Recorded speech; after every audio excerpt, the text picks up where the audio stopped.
अगर मैं अपनी बात जो कंटेम्प्रेरी वर्ड्स जो आज की समयकालीन व्यवस्था है और वैदिक व्यवस्था, उसमें आप थोड़ा सा एक साथ दोनों का कंपैरेटिव स्टडी करके देखें तो आज क्या है।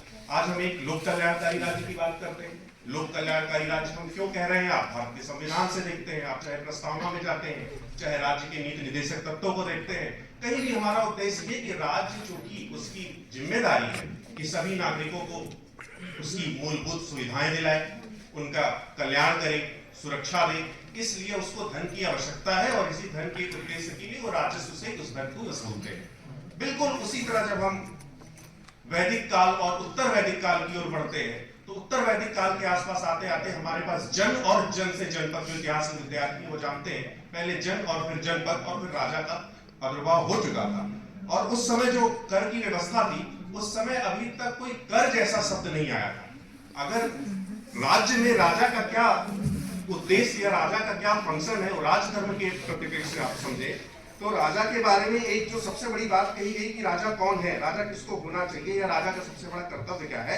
दुष्टस्य दंडा सुजनस्य पूजा न्याय कोश संचम संप्रवृत्ति अपक्षपातो राष्ट्र रक्षा पश्च यज्ञ।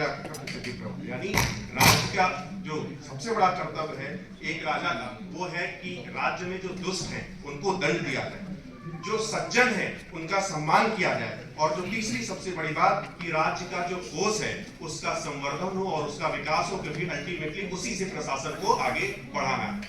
अब समस्या क्या आती है, समस्या ये आती है कि क्या जो राज्य कोष है, या वर्तमान ट्रेजरर समझिए या पुराने जमाने में, उसकी वृद्धि हो कैसे। उसके लिए आप राजस्व की बात करते हैं, तो क्या मात्र राजस्व होने से उसकी वृद्धि हो सकती है, ऐसा नहीं है। एक शब्द इसमें जो सबसे ज्यादा महत्वपूर्ण है कि धर्म सम्मत, यानी उसकी वृद्धि करने में क्या मैकेनिज्म डेवलप किया जाए, किस प्रकार से उसमें वृद्धि की जाए और किस प्रकार से उसमें खर्चा किया जाए, ये सबसे महत्वपूर्ण सिद्धांत है, जिस सिद्धांत को हमें लागू करना होगा। तो जो हम वर्तमान कर प्रणाली है उसमें शायद हम और सुधार की ओर बढ़ सकते हैं। कैसे किया जाए, इसमें मैं आपको जो दो अलग अलग प्रश्न मेरे सामने हैं कि कैसे लिया जाए, ये मैकेनिज्म कैसा हो।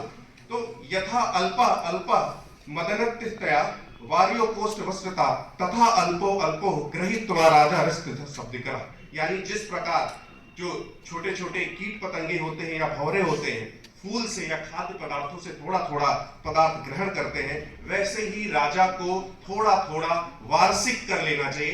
इसमें ये जो दो शब्द हैं, अगर आप ध्यान से समझें, संस्कृत का मुझे बहुत जानकारी मुझे संस्कृत की नहीं है, पर इसके हिंदी अर्थ में मैंने दो शब्दों को पकड़ लिया। वो क्या है, थोड़ा थोड़ा वार्षिक कर। यानी आप परिकल्पना देखिए, जो वास्तव में जो आज की जो कर प्रणाली है उसमें इस सिद्धांत को पूरी तरह अपनाया गया है।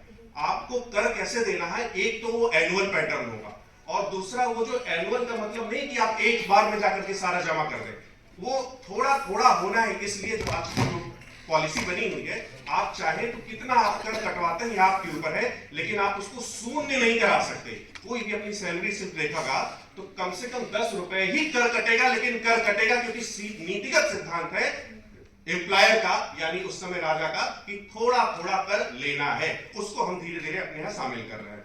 और दूसरी